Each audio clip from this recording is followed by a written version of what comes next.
더 나은 내일을 준비하는 시간 KBS 1라디오 김성환의 시사야.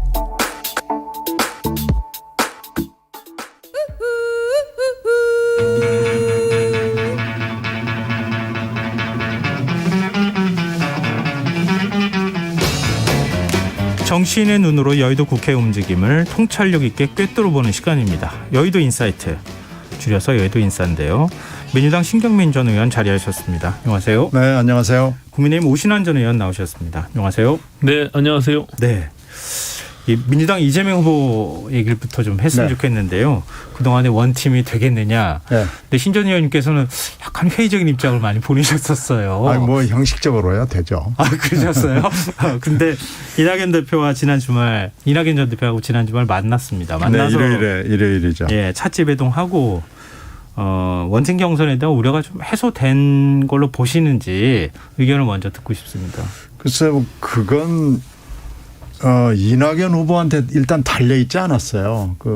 끝나고 나서 이제 지지도가 이재명 지사가 올라가지 않는 걸 자꾸 이 전 대표와의 회동이 안 이루어져서 그런 것처럼 캠프 쪽에서 얘기들이 흘러나왔는데. 네. 뭐 만나고 안 만나고가 전혀 중요하지 않고요. 그건 그리고 원팀을 선언을 한 번도 원팀을 안 하겠다고 얘기를 한 적은 없었습니다. 그런 기록은 찾아보면 없고요. 네. 만나자. 다만 국감 끝나고 만나자 하는데 바로 동의를 했고. 그리고 이제 그 62대 28이라는 3차 선거인단 그것 때문에 결국은 50%가 넘지 않아서 그 여진이 있었잖아요. 예. 그래서 그 여진과 관계없이 국감 끝나고 만나자고 서로 전화를 했고 그래서 국감 끝나고 약속을 잡은 겁니다. 그게 이제 일요일 어제 오후에 만나자 이렇게 약속이 됐고 만났을 때 무슨 얘기를 할 것이냐. 근데 지금 언론의 관심은 타이틀이었죠. 상임고문. 그렇죠. 예, 선대위원. 뭘 하냐 그러는데 예. 그 타이틀 문제는 처음부터 상임 고문이냐 상임자가 붙냐 안 붙냐 그런 문제 정도였고 예. 언론이 관심을 갖고 국민들이 관심을 가졌던 공동선대위원장 얘기가 나온 적은 없었습니다. 그러니까 처음부터 상임 고문 내지는 고문으로 가는 거고 현재도 민주당의 상임 고문이니까요. 구성이 될 그 선대본부에서도 상임 고문으로 간다라는 것이 바로 합의가 됐고요. 그래서 만난 겁니다. 그래서 이재명 캠프 쪽에서 원했던 건 사실은 첫 번째는 청와대 쪽이 선낙 후청이다라는 얘기를 했거든요. 네. 이낙연을 먼저 만나야 그다음에 청와대가 만날 수 있다라고 원칙을 얘기를 했고 그래서 이재명 캠프 쪽에서의 가장 큰 관심사는 빨리 만나자.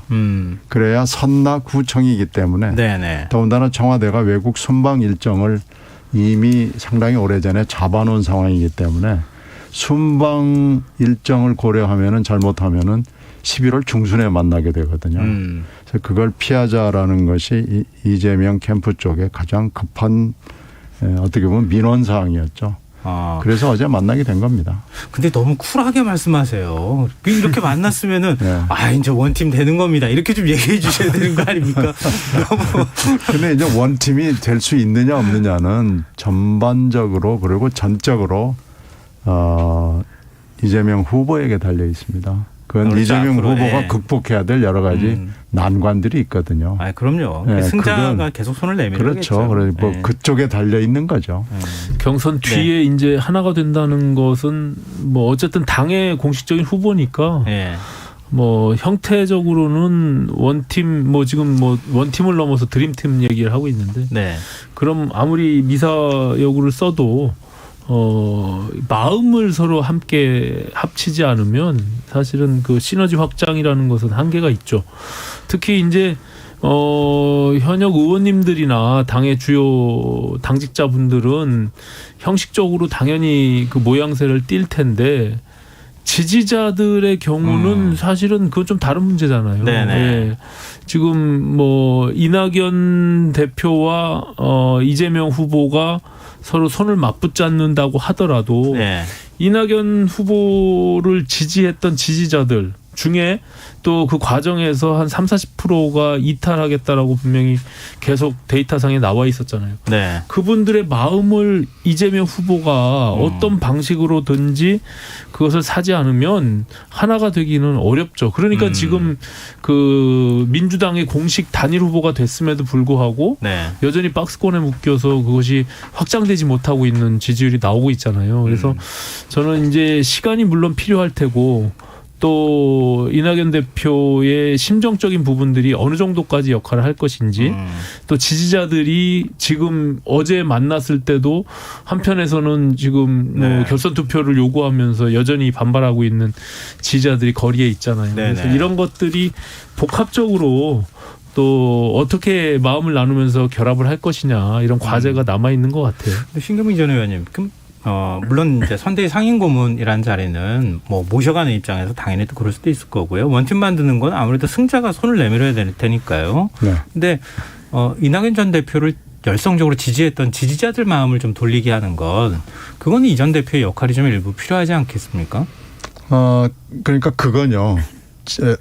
물론 이 전 대표가 적극적으로 이제 앞으로 뭐 타이틀과 상관없이 네. 뭘 어떻게 하느냐에 달려 있는데 그건 또 전체적으로 이렇게 길게 보면 결국 대장동과 단 관계가 있습니다. 대장동 문제에서 검찰 수사 그리고 플러스 알파 어떻게 될지 모르지만 대장동 문제가 어떻게 풀려나가느냐에 관계가 있고요. 예. 만약에 그가 어느 정도 국민 의혹을 벗을 수 있는 단계까지 간다 그러면은 그건 이낙연 대표 입장에서는 뭐 무조건 도와줄 수밖에 없는 상황이 될 거고 지지자들도 마음이 풀릴 거예요. 네. 그런데 지금 대장동 수사가 하루가 다르게 뭐가 좀 바뀌잖아요. 네. 그래서 이게 지금 의혹이 검찰 수사로 해소가 될 수 있느냐 없느냐가 지금 관건이기 때문에 대장동 수사가 앞으로 어떻게 진행이 되느냐라는 게 굉장히 중요하다고 봅니다. 지금 사실 네. 국정감사에서 뭐 국민의힘이 한 방이 없었다. 뭐 내지는 이재명 후보가 선방했다 뭐 이런 평가들을 하는데 저는 이게 굉장히 복잡다단한 내용들을 담고 있잖아요. 그 프로세스 자체가. 네. 그래서 일반 국민들이 아주 디테일하게 그 내용들을 잘 뭐 숙지하고 계시지는 않을 거예요. 그렇기 때문에 이번 국정감사를 통해서 많은 정보들을 장시간 동안 이렇게 취득하게 되고 네. 그 과정 속에서 오히려 저는 이재명 후보의 대장동과 관련돼 있는 여러 가지 정보들을 취했다고 보거든요. 네. 그래서 저는 뭐 이재명 후보에게 별로 지금 최근 오늘 여론조사를 보면 그게 무슨 득이 됐다라고 보여지지는 않고요. 특히 이게 이재명 후보, 이게 국민의힘의 책임이 크냐 이재명 후보의 책임이 크냐라고 물어봤을 때 압도적으로 55% 정도가 이재명 지사의 책임을 얘기하고 있고 특히 네. 특검과 국정조사를 해야 된다라고 하는 게 국민들의 66% 정도가 나오니까 상당히 민주당으로서는 이것을 굉장히 안이하게 대처하게 되고 시간을 끌면서 이게 뭐 그냥 해명이 되고 이렇게 검찰이 대충 이렇게 수사해 가면서 덮어갈 수 있다라고 생각하면 국민들의 민심 위반은 더욱더 거세질 수밖에 없고 조국 사태 때 국민들의 많은 특히 민주당 지지자들 중에서도 이탈된 네. 그런 모습들이 계속 똑같이 나타날 수밖에 없는 그런 중대한 사안이다 저는 이렇게 봅니다. 예. 신 전 의원님 혹시 반박하실 게 아니요, 뭐 있습니까? 저도 대장동의 수사 검찰 수사만 가지고 이게 의혹이 해소될 수 있으면은 좋을 거고요. 예. 국민적 의혹을 벗어나야 될 겁니다. 그래야 당도 그렇고 후보도 그렇고 홀가분하게 털고 일어날 수 있죠.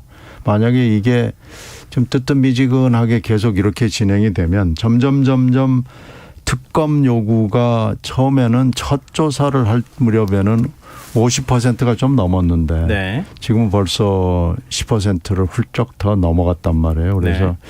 이게 만약에 더 늘어나게 되면은 당도 후보도 그리고 이낙연 후보의 대표의 입장에서도 그렇고요. 매우 곤혹스러운 상황이 될 수 있으니까 이걸 지금 털어내야 됩니다. 그렇지 않으면 이게 지금 뭐 이낙연 후보와 만나는 것이 중요하다 뭐 이것 때문에 박스권에 갇혔다 어쩌고 저쩌고 얘기하는 건 다 어떻게 보면 부질없는 얘기고요. 결국은 대장동 수사 플러스 하여튼 국민적 의혹을 벗어날 수 있느냐 없느냐가 제일 큰 관건이죠. 네, 알겠습니다. 지금 민주당 상황 좀 얘기해봤는데요. 사실 원팀 얘기는 원팀에 대한 우려는 국민의힘도 사실 마찬가지인 것 같아요. 그러니까 윤석열 전 총장하고 홍준표 의원이 사실 뭐 전두환 옹호 발언부터 시작해가지고 다 연결돼 있는 같은 맥락에 있는 얘기인 것 같은데 서로 가정 문제 들춰내면서 막말 리스트 공개하고 서로 좀 경쟁이 격화하는 거 아니냐, 좀 선을 넘은 거 아니냐 이런 얘기가 나오거든요. 여기다가 이제 여론조사 룰 두고도 지금 서로 신경전이 좀 치열한 상황이지 않습니까? 자칫하면 국민의힘도 그런 상황으로 갈 수 있는 거 아니에요? 지금 이제 11월 1일부터 투표가 시작이 되니까요. 뭐 불과 한 일주일 정도 남은 시간이죠. 막바지에 다다랐고 특히 이제 윤석열 후보와 홍준표 후보가 여론조사상에 엎치락뒤치락하고 있는 그런 상황에서 뭐 신경전이 이렇게 격화될 수밖에 없는 그런 상황이죠. 네. 특히 이제 지금 이제 오늘 여론조사를 몇 개를 보면 네. 그 지난번 전두환 발언과 관련해서 분명히 영향을 미친 측면이 있거든요. 그리고 네. 이것이 과거에 이제 정치 초보자로서 실수라고 볼 수 있는 그러한 사안들과는 확실히 다른 사건이라고 저는 봅니다. 그렇기 때문에 이것을 그냥 안이하게 윤석열 후보나 캠프 측에서도 이 시간이 지나면 또 이게 그냥 단순히 덮어지겠지 이렇게 생각하면 안 될 거라고 보고요. 네. 그 이후에 이제 또 뭐 개사과 이런 논란도 이게 굉장히 진지하고 중요한 문제임에도 불구하고 그렇게 가볍고 안이하게 대처하는 모습들이 오히려 국민들의 분노를 더 사게 했던 측면이 있고 이게 전두환 정권이 정치는 잘했다라고 하는 생각을 과연 대한민국 국민들 중에 과연 몇 명이나 그렇게 생각을 할까? 이게 단순히 이 무슨 본인이 실수라고 보기보다는 그런 어떤 역사 인식에 대한 본인의 지금까지의 어떤 그 인식의 흐름이랄까요? 뭐 이런 것들이 윤석열 후보가 저런 인식을 하고 있구나라고 국민들이 인식한 거란 말이에요. 네. 그래서 옅은 지지층을 갖고 있는 사람들이 이미 이탈을 할 수밖에 없는 상황이고 저는 오늘 여론조사에 그것이 일부 반영이 됐다 이렇게 보고 요 다음 여론조사를 만약에 추이를 봤는데 그것이 계속 하강 국면을 갖게 되면 네. 저는 상당히 11월 5일 날 파이널 경선에 영향을 미칠 수밖에 없다. 저는 이렇게 봅니다. 근데 윤 전 총장의 사과가 진정성 있는 사과냐. 이제 이게 굉장히 문제인 것 같아요. 근데 윤 전 총장이 지난 23일 당원들에게 또 이제 단체 문자 보냈다는 거 아닙니까? 거기 보면 어떤 것들도 저들의 공격거리가 될 수 있다는 것을 느끼고 더 경계하고 또 단련하겠다. 이게 사과처럼 느껴지지 않는 이런 이제 태도를 보인 것. 이 이제 당에서도 좀 지적하는 목소리가 나오거든요. 신전 의원님 어떻게 보십니까? 그러니까 전두환 대통령 발언은 역사 인식을 보여줬다면은 사과 문제, 사과로 하는 게 한 번이 아니고 3번이었단 말이에요. 돌사과부터 시작을 해서 인도나무 사과, 그다음에 개사과까지 해서 사과를 3번씩이나 이렇게 시간차는 물론 있지만 했다는 것은 개인적 자질을 보여주거든요. 그래서 그런 점에서 공적으로도 그렇고 개인적 자질 문제에서도 그렇고 굉장히 회의적인 시각을 일반인들한테 아주 광범하게 퍼뜨리는데 큰 기여를 한 거예요. 그래서 만약에 홍준표 후보에게 진다면 이걸 겁니다. 이것 때문에 지게 되는 걸 정도로 이건 사안이 심각하고 본인이 이런 문제를 어떻게 처리해야 되는지를 결정을 못 내리고 더군다나 캠프를 운용을 잘못했다는 측면에서는 이건 아주 뼈아픈 실수고요. 이걸 이렇게 처리해 나가는 걸 보고 아마 실망스러운 사람들이 굉장히 많았을 걸로 생각이 됩니다. 네. 그러니까 이제 후보 본인과 캠프에서조차도 이 사안에 대해서 이렇게 심각성을 인지하지 못하는 것 같아요. 그래서 김태우 이게 의원이 또 오늘 나와가지고 또 반려견을 좋아하는 인구가 얼만큼이니 뭐 이런 얘기 또 하고 그러니까 그러잖아요. 이제 저는 뭐 그 개사과 뭐 이런 부분들은 뭐 어찌 보면은 이제 시간이 지나면서 해프닝으로 넘어갈 수 있지만 전두환 씨와 관련된 이 역사 인식에 대한 오류 이 부분은 굉장히 치명적인 거죠. 그것이 단순히 본인이 정말 말실수고 내 인식은 그렇지 않다라고 진정성 있게 국민들이 납득할 수 있도록 해명하지 않고 네. 그냥 단순히 나는 뭐 이렇게 생각하는데 그게 뭐 큰 대수야라고 계속 시간을 끌면서 넘어가면 네. 그리고 어느 적정한 시점에 내가 그냥 광주에 한번 방문해서 그냥 또 이렇게 사과하면 되지 뭐 이런 네네. 정도의 생각을 하고 있는 것 같아요. 저는 이게 왜 제가 이런 말씀을 드리냐 하면 이거 국민의힘 우리 당에도 굉장히 큰 무거운 짐이 될 수밖에 없고요. 지난번 우리가 총선에서 굉장히 대패한 이유가 5.18 망언이 있었잖아요. 굉장히 중요한 문제고 이미 역사적으로 평가가 끝난 사안에 대해서 그리고 이준석 당대표 체제를 통해서 또 김종인 비대위를 통해서 이런 많은 부분들을 전환하고 정강 정책을 수정해 왔는데 네.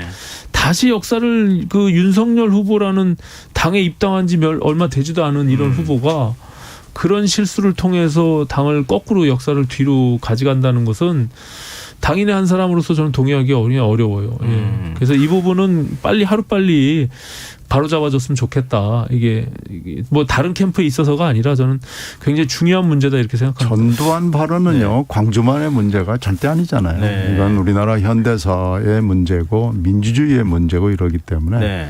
이것도 신속하게 잘 처리했어야 되고요. 사과 문제도 바로 처리했어야 되고요. 그런 점에서는 지금 윤 후보가 잘못 생각해도 한참 뭘 잘못 생각하고 있는 겁니다. 지금 그 국민의힘 이제 11월 5일 날 사실상 당내 대선 후보를 결정하는 거 아닙니까? 네. 당원 투표가 1일인가요? 그리고 1, 2, 3, 4 이렇게 됩니다. 1, 2, 3, 4. 예, 1, 그리고 2, 여론조사가 3, 4 이렇게 하는 건가요? 그렇습니다. 예. 근데 지금 여론조사 룰을 아직 못 정했어요. 내일 선관위 회의를 통해서 네. 확정을 짓는다고 하니까요. 지금 뭐 진영별로 캠프별로 뭐 아무래도 그 유불리가 있기 때문에 예 근데 다만 이 여론조사가 이게 합리적이고 그리고 과거에 통례적으로 해왔던 방식들이 있잖아요. 근데 네. 한 번도 해보지 않은 그런 방식을 주장하면서 또다시 역선택 갖고 자꾸 언급을 하는 게 저는 그것도 우리 정당 역사상 있지도 않은 내용들을 자꾸 주장하면서 그런 오류를 남기려고 하는 것도 저는 온당치 않다고 생각해요.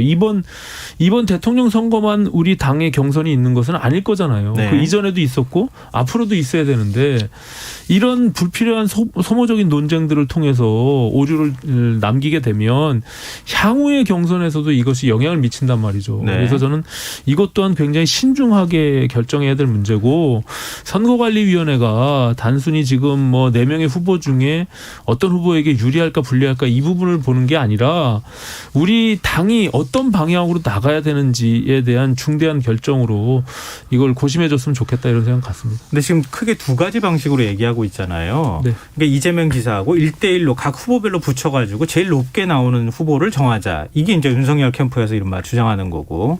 홍준표 캠프나 유승민 후보도 마찬가지죠. 전체 사지선당으로 넣어놓고 난 다음에 이재명 후보와 가장 경쟁력이든 적합도든 있는 후보가 누군지를 골라내는 거.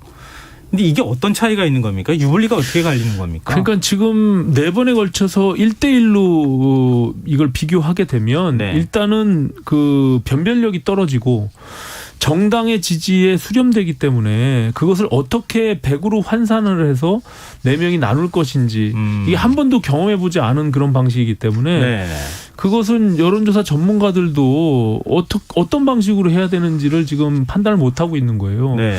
우리가 지금 이제 사지선다형이라고 하는 민주당의 후보는 정해졌으니까 그것이 민주당의 후보 대비 4명의 후보 중에 누가 가장 경쟁력이 높냐라고 네. 묻는 것이 일반적인 거죠. 그래서 그래야 결국에는 당원들도 한 표 투표하는 거고 4명 중에 여론조사도 한 표를 투표하는 건데 네. 결국에는 여론조사를 누구를 먼저 할 것인지를 랜덤으로 하겠지만 네네. 4번을 투표하게 되는 거예요. 그렇죠. 그렇게 되면. 네. 그러니까 이런 방식들을 한 번도 해보지 않은 방식들을 가지고 자꾸 무슨 그것이 그래야만 역선택을 방지한다느니 아니면은 그래야 오히려 공정하게 이런 룰을 정할 수 있다느니 이런 식으로 하게 되면 또 한 가지는 그러면은 소위 말한 안철수 후보와 김동연 후보 네. 지금 출마를 하겠다고 하는 또 심상정 후보 그 외에 기타 그 누굽니까?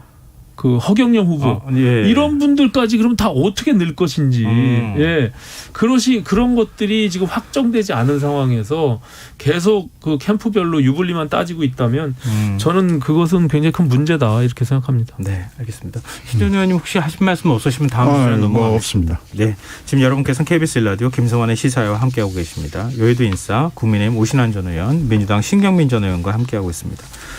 이것도 혹시 국민의힘 얘기로 할 수밖에 없는데 이준석 대표가 김종인 전 비상대책위원장과 만났다고 지금 알려지고 있지 않습니까? 문성열 전 총장하고도 뭐 만났다고도 얘기하는데요. 김 전 위원장이 만약에 후보가 확정되면 선대위원장 맡는 것 이거 결정이 어떻게 뭐 어디까지 얘기가 된 겁니까?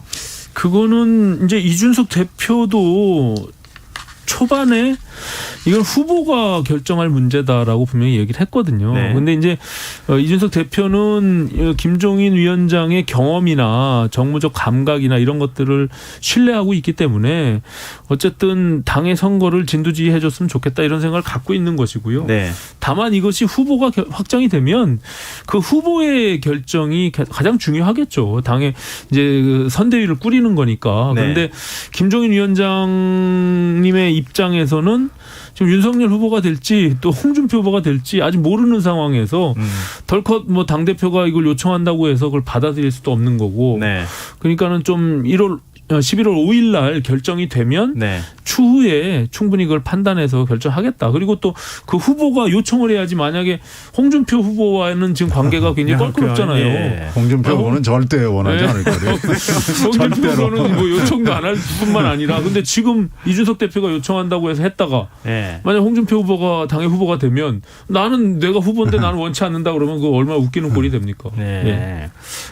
좀 그 뭐랄까 김 전 위원장 마음은 뭐 그 윤석열 후보 쪽에 가 있는 거 아닌가 자꾸 그런 얘기가 나와가지고 그건 뭐 사실 단언하기 어려운 건가요? 본인은 또 우리는 뭐 그렇다고 보는데 본인은 또 그게 아니라고 하시니까 뭐 일단은 후보가 결정되면 본인의 어떤 뭐 입장을 밝히겠다고 하니까 좀 기다려봐야죠. 네, 신 전 의원님 민주당도 뭐 용광로 선대위 만들기 위해서는 이해찬 전 대표 다시 등판해야 되는 거 아니냐 이렇게 얘기하고 있는데 가능성 있다고 보세요?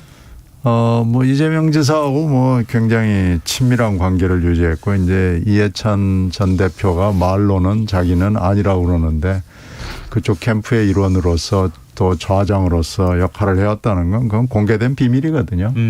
그러니까 이제 뭐 그런 얘기가 자꾸 나오는 건 근거가 없는 얘기는 아닌데요. 또 한쪽에서는 다른 좀 참신한 사람을 세워야 된다라는 논의도 있습니다. 그래서 결론은 잘 모르겠습니다. 결론은 어차피 이재명 캠프가 내리는 거니까요. 그럼 이해찬 전 대표 우리 상임 선대위원장이나 뭐 임명하겠습니다. 이렇게 뭐 이재명 캠프 쪽에서 얘기하면 그거 거부하기는 어려울 거 아닙니까? 글쎄요. 뭐 그 욕심이 있는 사람이니까 뭐 받을 수도 있죠. 상임은 뭐 당대표가 송영길 대표가 당연히 하는 거고요. 공동선대위원장을 누구누구가 하느냐라는 것이 관심거리고 또 하나 관심거리는 후보 비서실장이나 총괄본부장을 이낙연 캠프 쪽에서 맡아달라는 얘기가 있어요. 근데 이제 이낙연 캠프 쪽에서는 그게 무슨 의미가 있겠느냐. 비서실장이나 총괄본부장이라는 건 그 측근과 핵심이 해야 되는 거지. 그냥 이낙연 캠프에서 덜컥 가서 하는 건 맞지 않다라고 그래서 그 얘기는 없던 얘기로 하자고 지금 얘기가 돼 있어요. 근데 신전 의원님 말씀을 계속 듣다 보면은 뭔가 원팀이 안 될 것 같은 느낌이 자꾸 들어가지고. 근데 뭐 한 가지 바람을 전 얘기해 보면 선대위원장이 경험도 중요하고 네. 또 뭐 중량감도 중요하겠지만 조금 국민들 입장에서는 좀 확장적으로 좀 새로운 분들이 했으면 좋지 않았을까. 네네. 예, 맨날 네. 그 나물에 그 밥으로 정말 언제까지 몇십 년을 그렇게 똑같은 사람이 그것도 그러네요. 해야 되는지 네. 저는 그런 점에서는 저도 좀 아쉬움이 있어요. 예. 이 정치권이 변하기가 굉장히 어려운 것 같습니다. 민주당 얘기를 하면서 김성인 전 비대위원장을 약간 디스하신 것 같은 느낌이 좀 드는데요. 그런 건 아니에요. 네. 마지막으로 제3지대 얘기 좀 해봤으면 네, 좋겠어요. 네. 김동연 전 네. 부총리 대선 출마 선언했습니다. 그리고 안철수 대표도 대선 출마 선언할 거라고 하거든요. 제3지대 존재감 어느 정도일 것이라고 보시는지 마지막으로 두 분 말씀 한 번씩 듣고 마무리하도록 하겠습니다.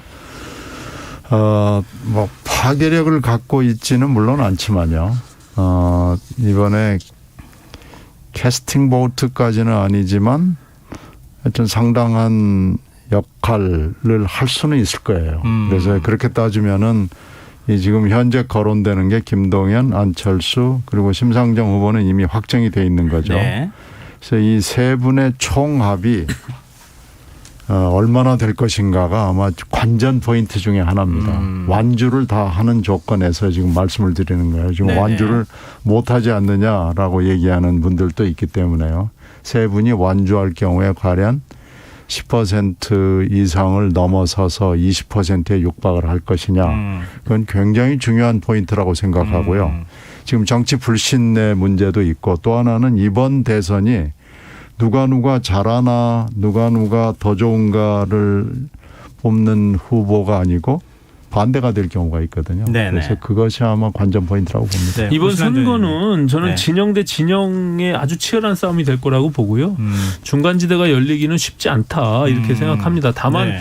지금 말씀하신 대로 비호감도가 높은 여야의 후보들이 만약에 출마를 하게 되면 아마 그거에 대한 불신으로 제3지대에 대한 기대가 있긴 하겠지만 네. 저는 안철수 대표조차도 이젠 신인이나 새 정치가 아니거든요. 10년 그렇죠. 동안. 예. 그래서 오히려 안철수에 대한 비호감도가 더 높은 상황이기 때문에 지금 여론조사상. 네. 그래서 저는 제3지대는 거의 불가능하다. 저는 이렇게 봅니다. 예. 뭐 두 분의 의견 조금 더 엇갈리시는 것 같아요. 보니까 만약에 제3지대가 생긴다 그러면 확실하게 양쪽으로 결집하는 후보가 이길 수도 있을 거고 제3지대가 좀 이렇게 풀린다고 하면 중도층을 어느 후보가 잡을 것이냐 여기에 따라서 당락이 좀 갈릴 것 같지 않나 싶습니다. 오늘 여의도 인사 여기서 마무리하겠습니다. 민주당 신경민 전 의원, 국민의힘 오신환 전 의원과 함께했습니다. 고맙습니다. 네, 감사합니다. KBS 라디오 김성환의 시사 1부 순서는 여기서 마무리하겠습니다. 전 11시 정각 2부에 다시 오겠습니다.